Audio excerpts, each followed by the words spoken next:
Good afternoon. Hello. Well, it's my evening. How are you today?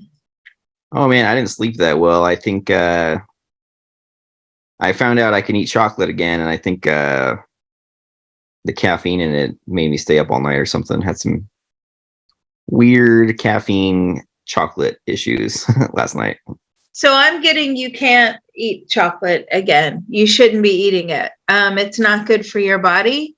And that if you keep eating it, you will have a bad reaction.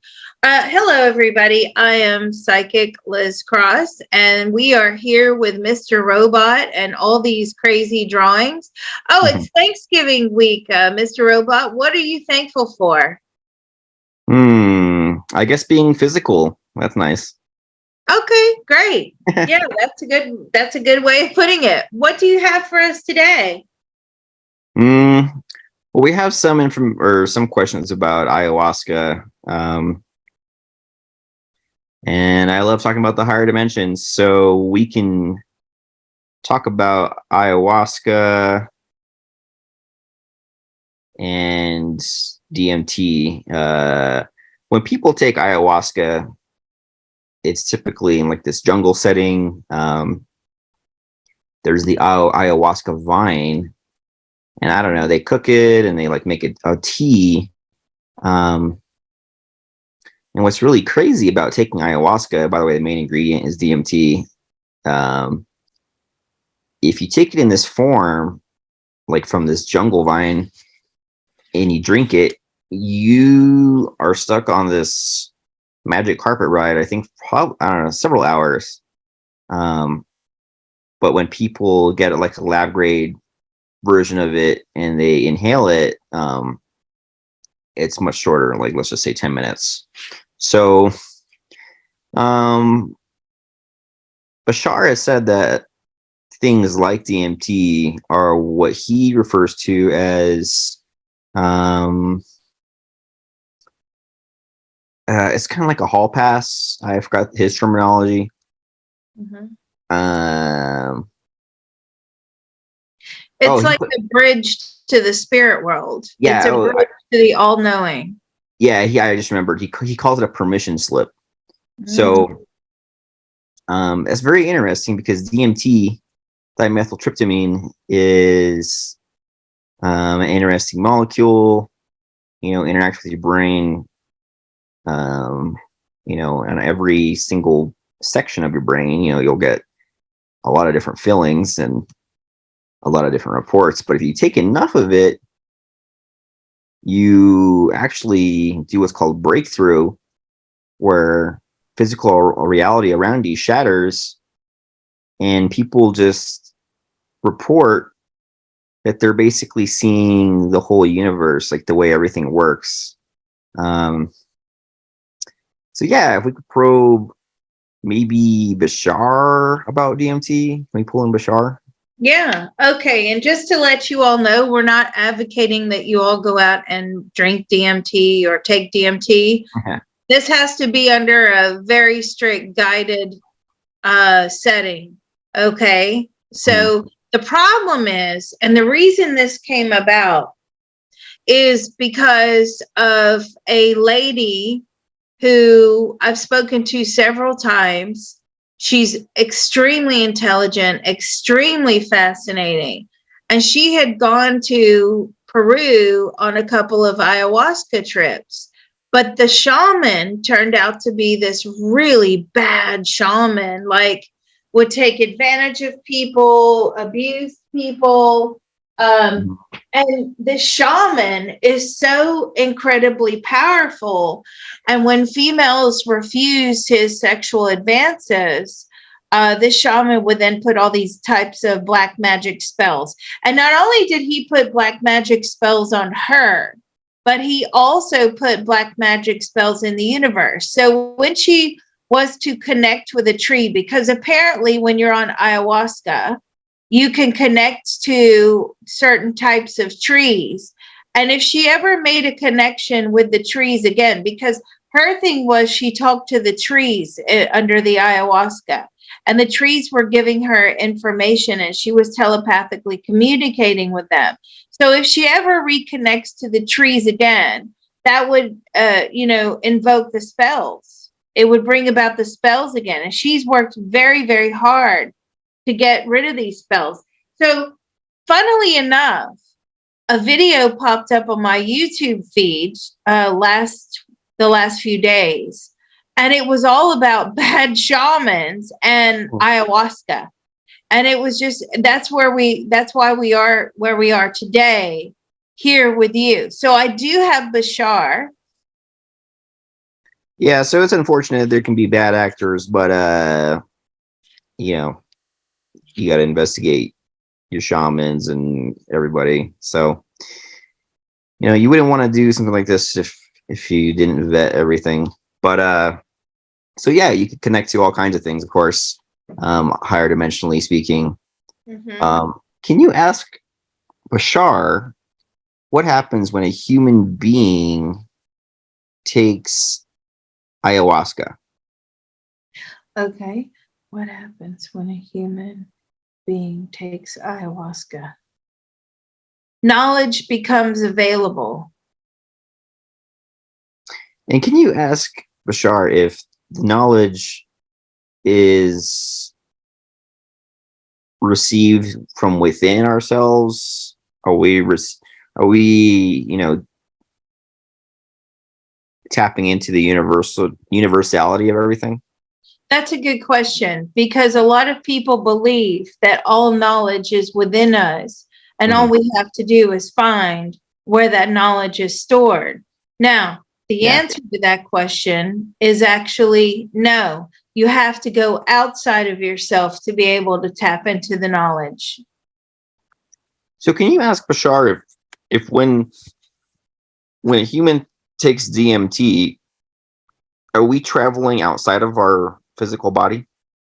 When a human takes DMT, are we traveling outside of our physical body? Yes, the consciousness. Okay. And can you ask Bashar if DMT is raising our vibration in order for that to happen? Oh, that's a good question. Is DMT raising our vibration in order for that to happen? No.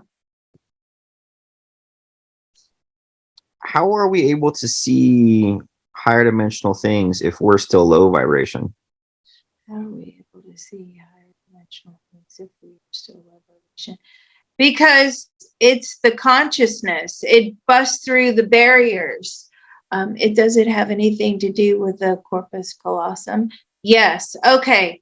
That's interesting. Does it have anything to do with the pituitary gland or the pituitary? Yes. So there's a lot of theories out there that, And the pineal gland too. The pineal gland. Sorry. Is it the pineal gland? Yes, absolutely. Sorry. The pineal gland. I was showing a diagram of the brain, and I know the pineal gland is in the brain, correct? Is that right? Yeah, right in the heart, right in the middle. Yes, right. So your pineal gland is inhibited, right? You're not allowed to your that's what holds your consciousness down with gravity. So let me ask him this. Why then am I able to not hold my consciousness down in gravity? If I want to travel, I can. And that's because my pineal gland is more relaxed, and it has to do with hormone secretion. Yeah. Can you ask Bashar how we can open our pineal glands? How do we open our pineal glands? With a lot of practice and hard work. Through meditation? Through meditation? No.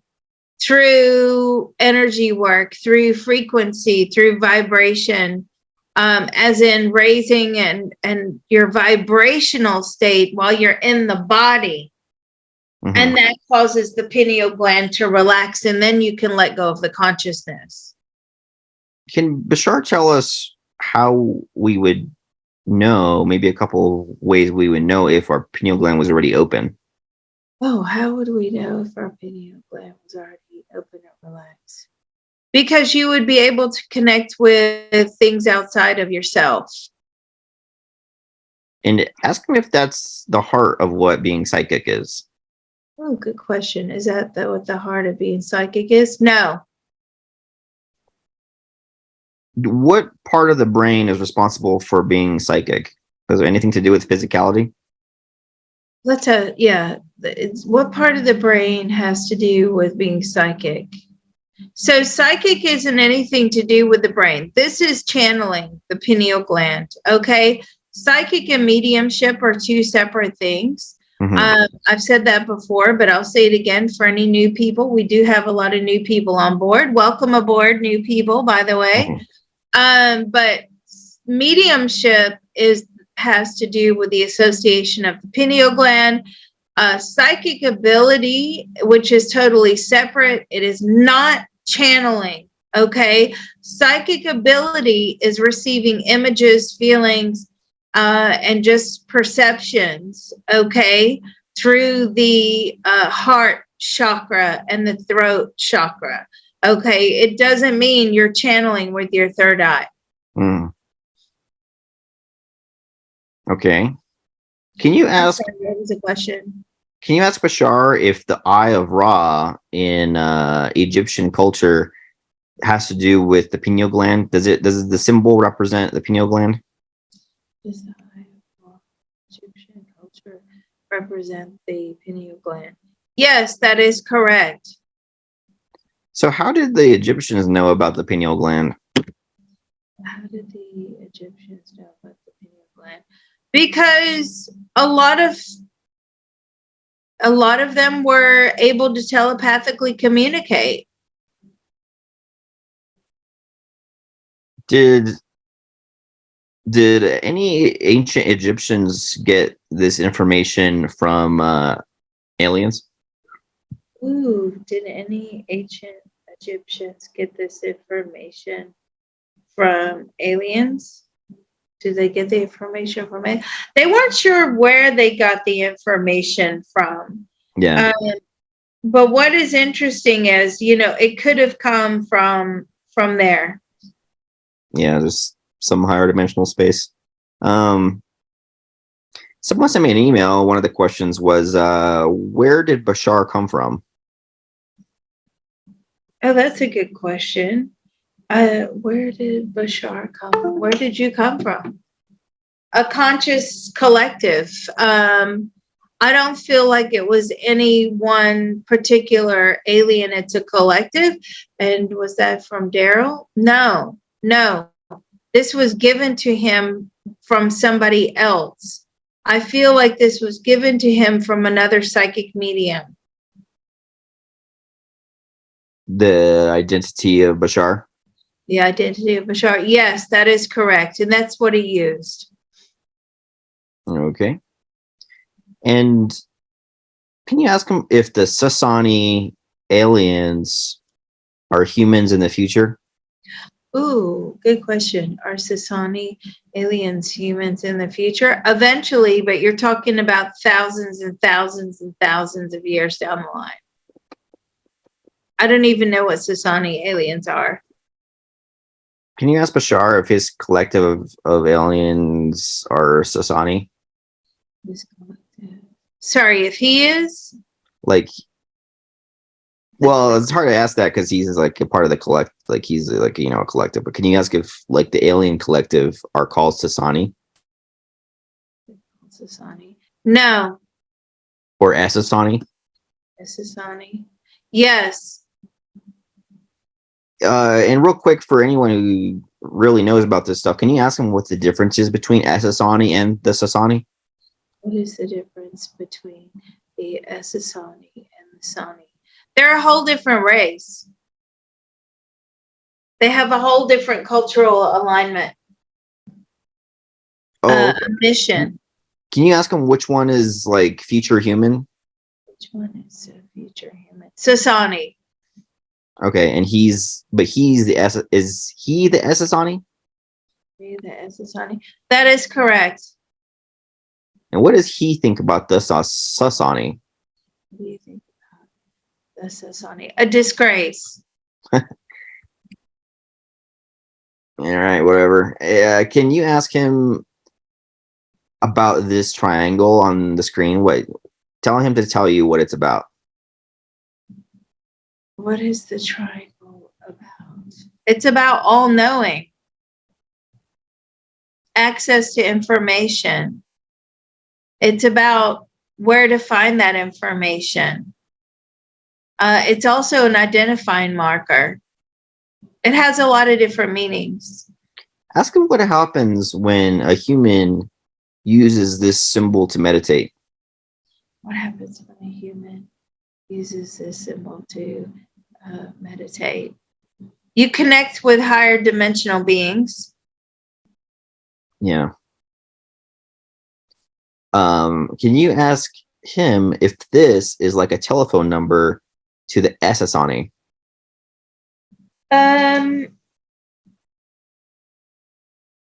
Is this like a telephone number to the SSani? No.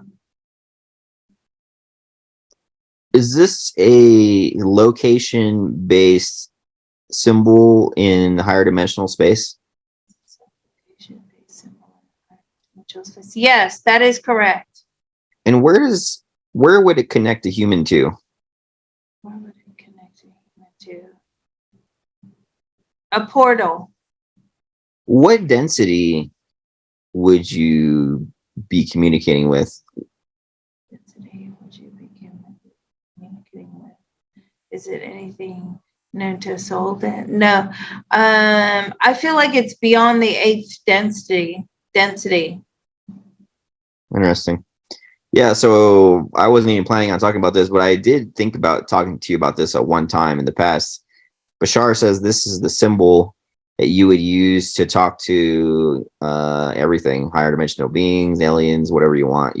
If you were to focus on a black triangle with a blue glow around it, it would like link your brain to higher frequencies. Does that link our brain frequencies? Yes. But you have to know what you're looking for. Oh, okay. Can you ask him if it only helps psychics or if regular people could do that? Yeah, regular people can, but it's good to have a plan before you do that, so you don't step into anything bad. Yeah, can you ask him how we can talk to higher dimensions and only tap into benevolence? How do we to higher dimensions? And only talk to good things. You have to set your intention. Okay. Interesting. And what does Bashar think about the entities that humans see when we take DMT? You think about entities that humans see when we take DMT. He's laughing. He thinks they're funny. But are we seeing the entities that are in control of making reality in general? Entities that are in control of making reality in general? No. What the problem is at that point, your consciousness is susceptible to being hijacked because you are no longer in control. Well, I'm not worried about the hijacking. More of the entities, because we are totally interacting with entities. I've never seen any reports of anyone getting possessed from DMT. Can you ask them if that's happened to a human before? Possession brings about psychosis, and psychosis is a form of hijacking. Have you ever known somebody have their whole consciousness hijacked by using DMT? Yes, that is correct. Ask them if that's only limited to the amount of time that you're on DMT, though. To the amount of time you're on DMT? No. All right. Well, the more you focus on fear-based beliefs, I feel like the more reality it gets, or the more power it gets. I don't like really talking about anything negative. No, but I will say, what happens is you are something does enter into your, consciousness field of vision. And that at that point, the shaman encourages you to talk to it and listen to what it has to say. Yeah. Now, hopefully they're protected. I don't feel that they are. And, you can get some good information, absolutely, but you can also get some bad information through. Yeah. Can you ask Bashar how a human could have a better experience with DMT, not encountering anything negative?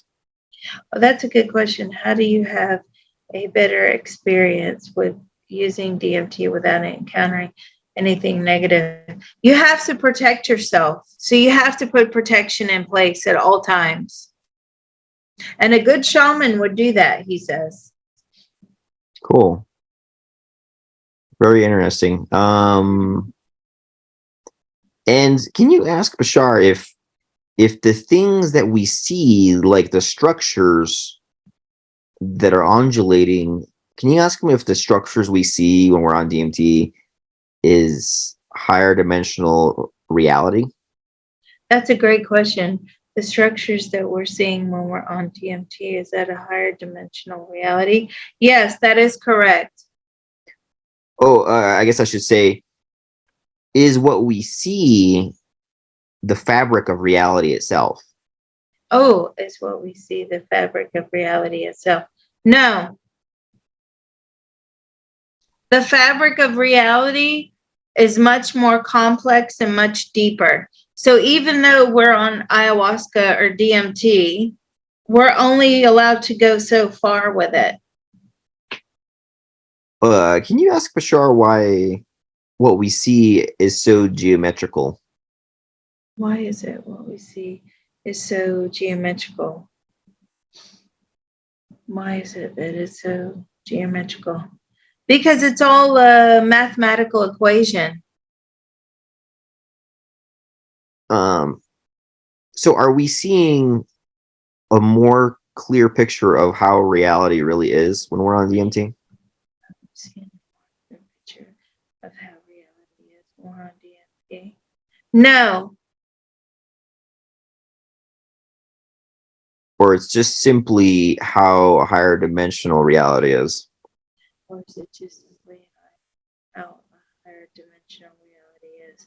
It's an aspect of higher dimensional reality, but not the full picture. Nobody can ever have the full picture. Okay. And well, can you ask Bashar if something like this, an image that we might see while we're experiencing DMT, where everything around us is moving and has eyes and is talking to us, ask him if this version of what we see is anything like what we experience when we're dead. This version of what we experience on DMT, things are moving. Just is that what we experience when we're dead? No. Could we, if we wanted to, experience that reality when we were dead? Did we, if we wanted to experience that reality when we're dead? No. So from the space of us being non-physical to the space that you're in when you take DMT, ask them what the difference are between the two spaces. What is the difference between the two spaces, the physical and the non-physical, when we take DMT? The non-physical allows you to explore. Well, I mean, when you're dead, because see, both of them are non-physical. So I'm just saying, what is the difference between the area that we are in when we're dead and this space when we're on DMT? What is the difference between the area when we're dead and this space when we are on DMT? Because your consciousness is not elevated to that level of death. So no, it's very different. This is the reality. This is the universal reality of light and dark. When you get up to the spirit world after you die, it's all light. Can you ask Bashar if when we are dead, if we could encounter higher dimensional beings. We encounter higher dimensional beings. Only with permission.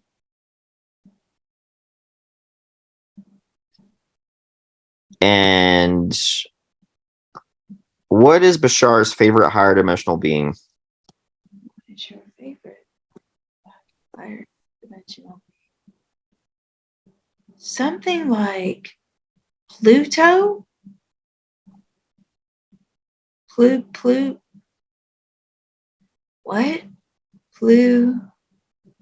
Pluton? I don't know what that is. Well, ask him what the most valuable lesson Pluton has given him. What is the most valuable lesson that Pluton has given you? To be down to earth, to be able to communicate with humans on an earthly level. That's not easy to do. Yeah, I bet. Can you ask Bashar what his frame of thought is like compared to a human's frame of thought? Frame of thought compared to a human's frame of thought. What is your frame of thought? It's just they don't experience love, whereas humans can experience love and pain. Do aliens ever hallucinate in order to achieve higher consciousness? Oh, good question. Do aliens ever hallucinate in order to achieve a higher consciousness? No. Can we bring our self into our consciousness into a state of hallucination without using mind altering substances? Yes. Yeah, how can a human enter a DMT like experience without any substances? How can a human enter a DMT type of experience without taking any substances? You have to align to that frequency level. Can you ask him if that's hard to do? Is that hard to do? Very challenging. Yeah, I can't imagine how. I feel like humans aren't smart enough to really do that, to align with a very specific frequency. Because you have to know what frequency you're on first to know how far away you are from it. Yes. But can you ask Bashar if most of the beings that we see when we are in DMT are they beings of source energy? Most of the beings that we see when we are experiencing DMT are those beings of source energy? No. They're outside of source energy. Why does consciousness have the ability to be outside of source energy? What is consciousness have the ability to be outside of that source energy? Because the ayahuasca or the DMT allows you to break free from those chains.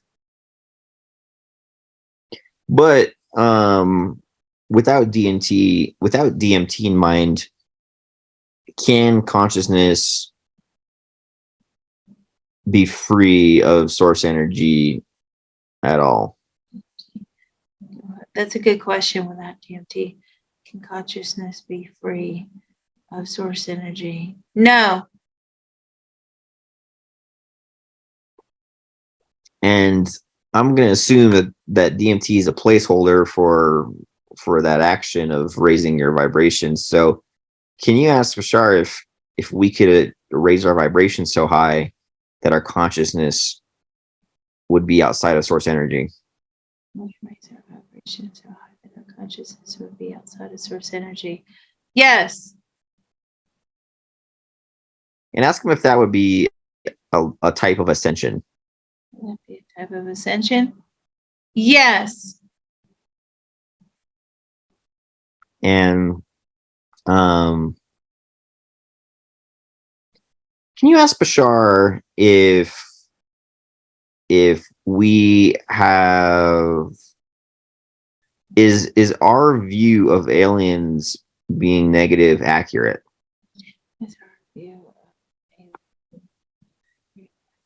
Yes, that is correct. What springs to mind, what Spirit gave to me is, before someone passes and the family are often sitting with them, they start to have these hallucinations, right? Mm-hmm. And I want to ask about that, but I don't know what to ask. Oh, are you talking about like the near death experience? Well, not so much a near-death experience, but when someone is in the dying process and they're the very last stage of that dying process, which is, the body shutting down, their breathing is shallow, they're not eating, things like that. But oftentimes they'll have like hallucinations. Well, Mhm. so you know what's really interesting about that is DMT is actually made in the human body, and we actually release it as we're dying. Oh, that's why So, Spirit said that. Okay, I didn't know that. so can you ask Bashar why every human body would produce DMT if the byproduct of it is outside of source energy? Why would the body produce DMT if the byproduct is outside of source energy? It's to get you prepared to travel. So It's still very controlled. So what he's telling me is throughout the dying process, you have your, angels on the other end who are controlling your experience. So even though the body is releasing DMT, it's not such a very high level like drinking an ayahuasca tea. That is like massive, massive level. This is just enough to get you prepared for death. That was a great question. Well, on that note, and then we'll touch back to this. Can you ask him if all of our DMT experiences as humans are controlled by our spirit guides? DMT experiences as humans controlled by our spirit guides. No, not if you're drinking high quantities in that tea. Yeah. So no, then it's a free for all. Interesting. Okay, and then can you ask Bashar why we would need that preparation with DMT as we're dying? Preparation with DMT as we're dying. It's to release the soul. It's, trying to comfort the soul that, leaving the body, it is going somewhere else. The soul doesn't want to leave the body. There's a lot of resistance a lot of times when somebody's in that dying process, huge resistance. And can you ask Bashar what our perspective is like once we're dead and the DMT has worn off? Does the crazy stuff we're seeing, stay with us and we're just in there with our spirit? That's a good question. When we are transitioning into the spirit world and we have DMT, does that DMT accompany us as the soul leaves the body? Yes, but what about when the soul is traveling through the tunnel? No. Once the soul leaves the body, DMT is no longer necessary. Okay. And I'm sorry, what was the rest of that question? Oh, well, just if we would still be in this space non-physically, the space that we see via the DMT.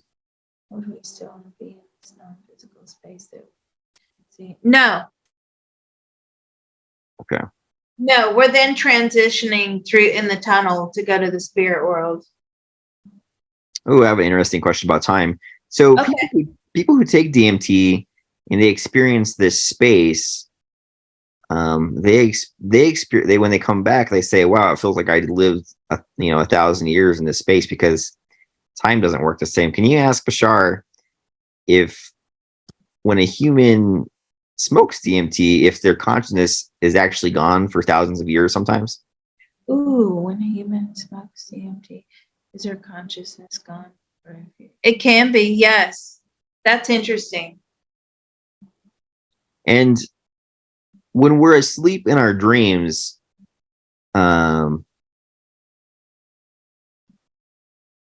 if Bashar could equate it to time, how much time passes in the spirit realm, in the 8 hours of sleep that we get? Are we living years every night? That's a good question. How much time elapses in our dream time? Are we going through years? Yes, that's very possible. You know what's so interesting about this, and I don't know if I've ever told you this before.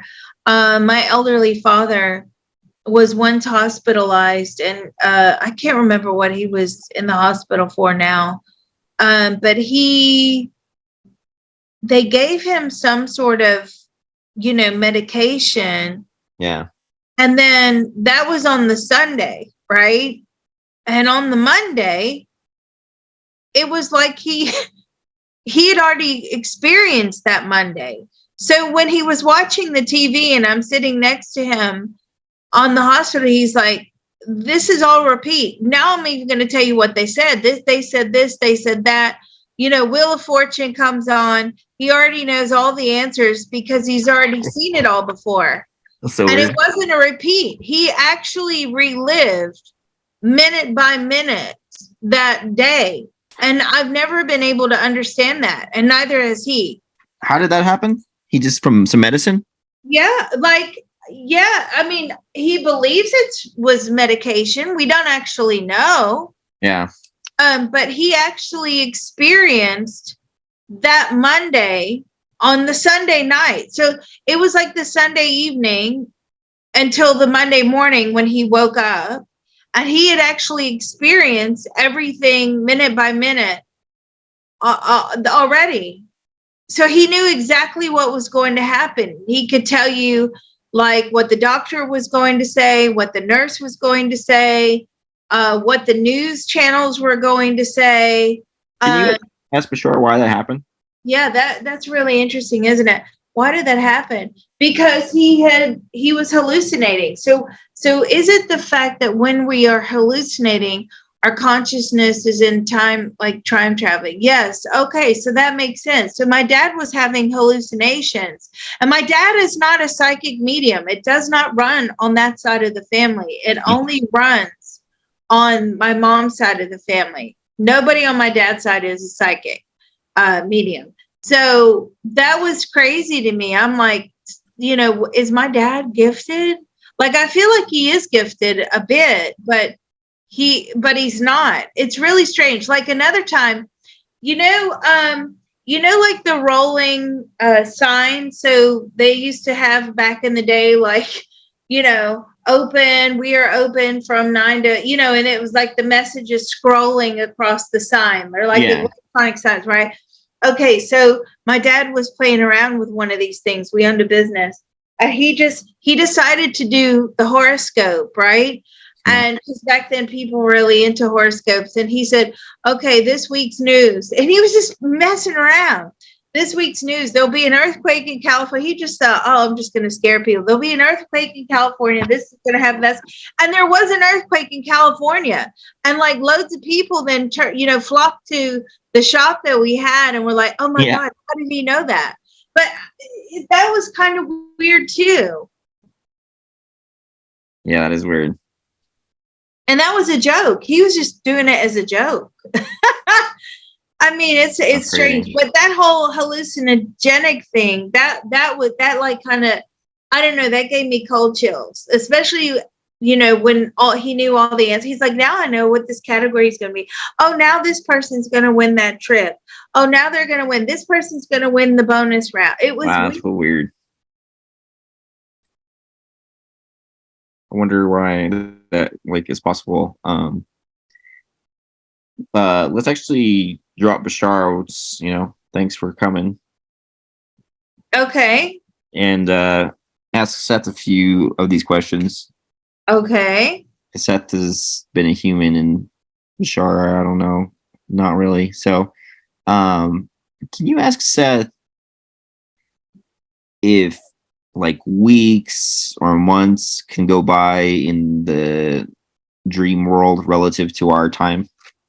Can weeks, months, or years go by in the dream world relative to our time? Yes.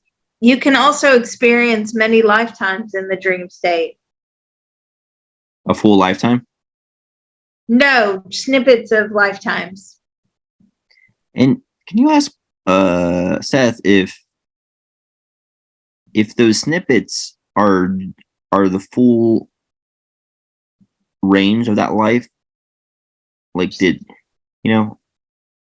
or can existence pop in and out, like being born and like coming into existence at 3 years old and coming out of existence at 5 years old, just because that's how long your nap was? Okay, I'm sorry. What is the question? Why would it only be a snippet of a lifetime? A snippet of lifetime. Because there's so much information compacted into one lifetime that it's impossible to experience the entire lifetime during one dream state. But is that lifetime actually happening at that time, or is it just a remembering? Is that a remembering or is that actually happening? It's a remembering. Okay, what I'm interested in is there a parallel version of time where like you might actually live a different life while you're asleep?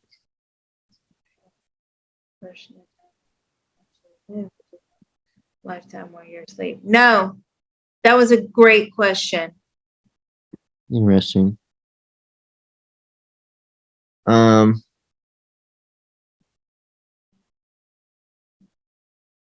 why would a past life enter our dream? Why would a past life enter a dream? Because it's necessary. Can you ask if our soul does that on purpose, or if it is like spirit, like source energy doing that? Source energy. It's source energy.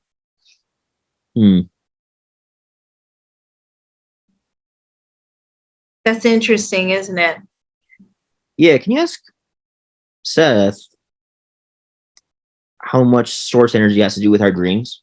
How much does source energy have to do with our dreams? A lot of it. It has to do with cleansing and processing. And what is Seth's interpretation of a person having a bad dream? What's your interpretation of a person having a bad dream? It's their consciousness trying to tell them about the fear that they have within. Interesting.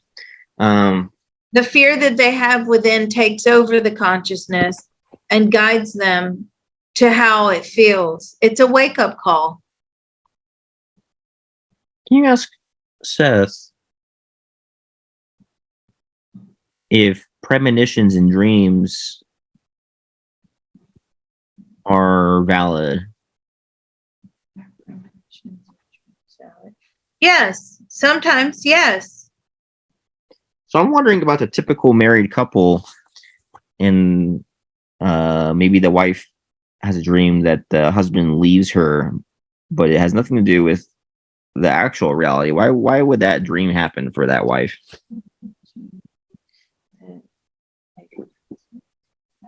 There's somebody significant other dreams that the person is leaving.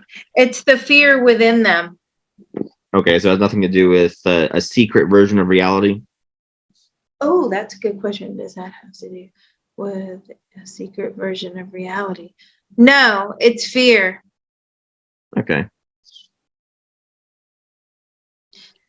Yeah. Now, sometimes those dreams can be accurate. So let's ask this question. Why is it sometimes information that comes to us in a dream like that is accurate and other times it's not? It all just depends what the universe wants to show you at the time. Does it want to show you the fear? Does it want to expose the fear, or does it want to expose the truth?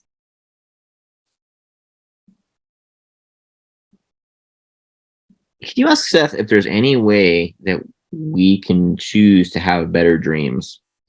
Ooh, I know a way, but anyway, is there any way that we can choose to have better dreams?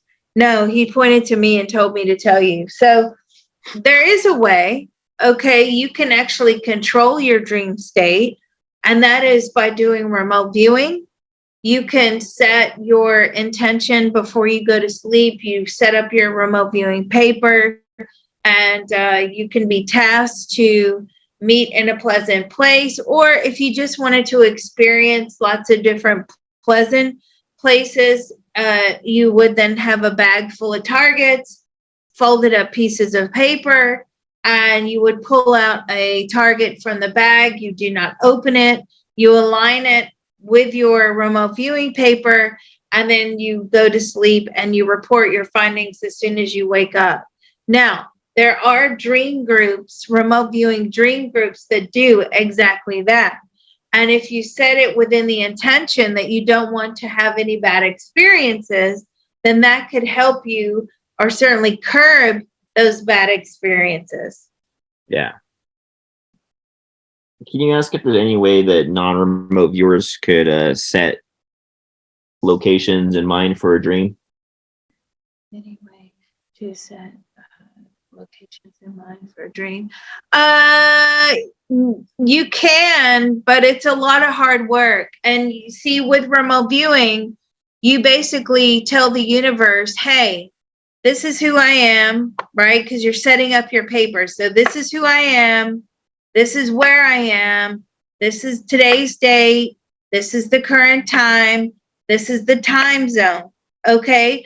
All of those factors are very necessary in order to guide that intention, because it's basically sticking a suction cup into the universe and pulling that information down, if that makes sense.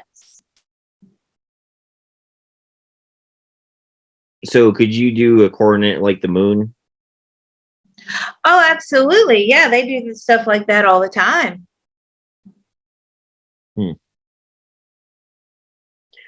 And what does Seth think about the entities we encounter when on ayahuasca?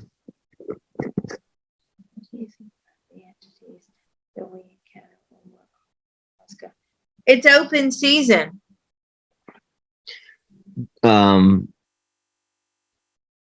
What does Seth think about the space that we are in when on DMT? What do you think about the space that we are in DMT? Well, it's to make sure that you don't come to harm. I feel like it's done in the woods. Well, I mean the higher dimensional space, like okay, like the places we visit in our like conscious travel. In our conscious travel, the higher dimensional space. What do you think about that? Yeah, Seth says it's dangerous. You can go to places that are unpleasant. Yeah. That really has to be a guided experience. Ask Seth if we need a non-physical guide for that. Do we need a non-physical guide for that? Yes, you can get a non-physical guide for that. Absolutely. As long as they're doing it for the highest good. And ask Seth how we can get a non-physical guide. How do we get a non-physical guide or helper? You ask for them. So people do this all the time, and I'm wondering, how do we not accidentally get a malicious spirit guide that is pretending to be good? We get a malicious spirit guide that pretends to be good all the time. That happens. But it gives you a lot of information you want to hear. in the hopes that you would reconnect to them in the future and rely upon them. But how do we know? How do we like just avoid that and get, as humans, how do we get good spirit guides, whenever we want them, like for meditations and energy healing and dreams? You have to protect yourself in white light. Would Seth recommend asking source energy for your spirit guides? Asking source energy for the spirit guides. No. Why? Why would you? Because then the experience is more controlled. As in, those spirit guides are going to be very, not very forthcoming with information, where the whole deal of being under ayahuasca is to have as much information as possible. Does that make sense? Oh, yeah. Oh, I meant like outside the realm of ayahuasca and DMT, like just spirit guides in general. Oh, outside the realm of ayahuasca and DMT. It's very controlled environment. Like who our spirit guides are? Yes. So I'm just kind of touching on like the idea that people sometimes get, negative entities on them. Like, aren't there spirit guides protecting them?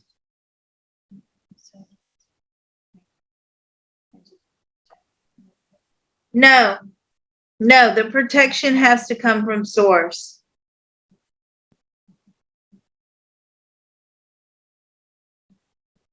So it's up to the individual to ask for that protection.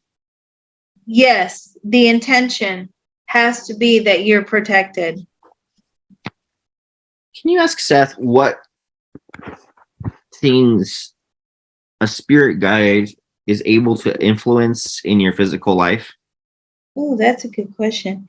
What things is a spirit guide able to influence in your physical life? Your path, your design, your soul contracts. And do we communicate with those spirit guides when we're asleep? We communicate with spirit guides when we're asleep. Yes, we can.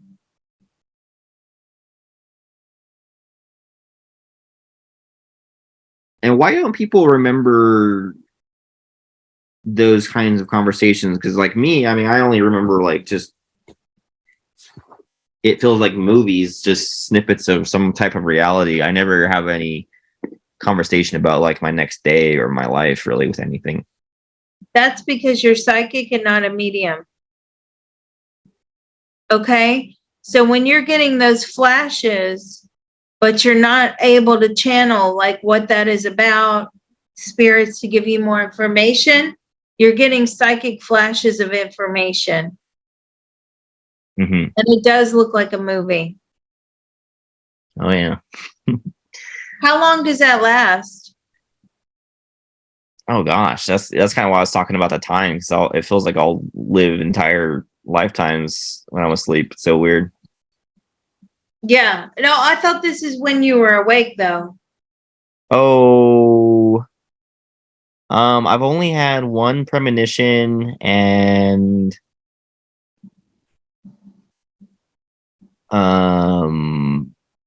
some very minor ones that I don't know how to describe when I was trying to do Akashic records, but yeah, I've only had one like full on premonition where I lived a very small portion of the next day ahead of me. It's pretty interesting.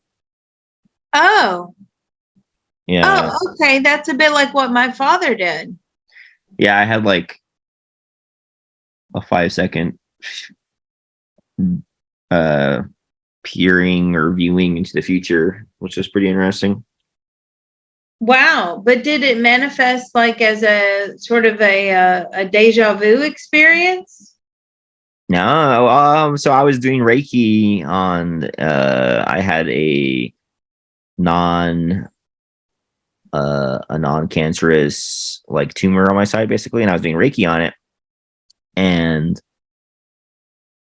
as I was doing Reiki, I just like flashed into the future, and I just saw like as if I was living the next day, and I like saw it like ruptured, and I was like, oh, that was interesting. It just felt like a daydream, and then the next day happened, and that actually happened. So I like confirmed it the next day that it was actual premonition and not just some weird daydream.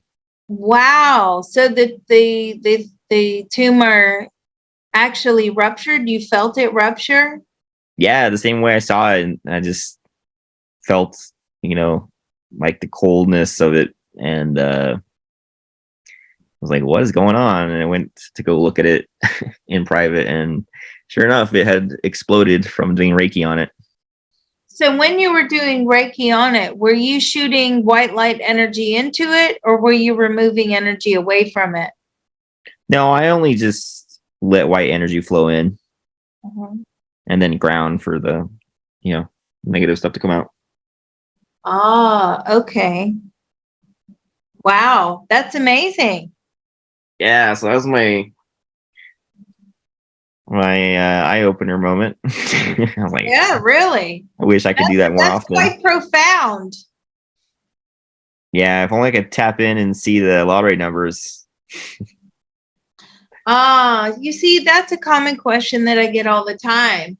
I can tap in. I have tapped in. I have gotten lottery numbers, but traditionally, healers and psychic mediums are poor. They keep them poor. The universe likes to keep them poor for the most part, because if we do have an abundance of cash, then we're no longer of service.